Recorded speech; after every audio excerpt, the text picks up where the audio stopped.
நமக்கு தேவையான மாவு வந்து ஒரு 1.5 கப் எடுத்துக்குவோம். இந்த மெஷரிங் கப்பில் எடுத்துகிட்டு அதோட ஒரு 1 கப் தயிரை சேர்த்துக்குவோம். 1 கப் தயிர் எடுத்துட்டோம். அதை இதில் சேர்த்துட்டு நல்லா ஒரு விஸ்கிங் பண்ணிக்குவோம்.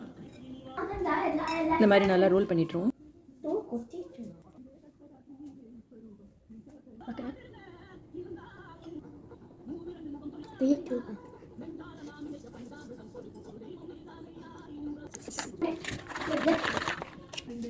உப்பு கொஞ்சம் இதிலே சேர்த்துவோம். தேவையானது சேர்த்துட்டு நல்லா ஒரு கொடுத்துட்டு நம்ம கபி அது மேலே கபி எல்லாம் ட்ராஷ்குள்ளே இருந்துச்சு.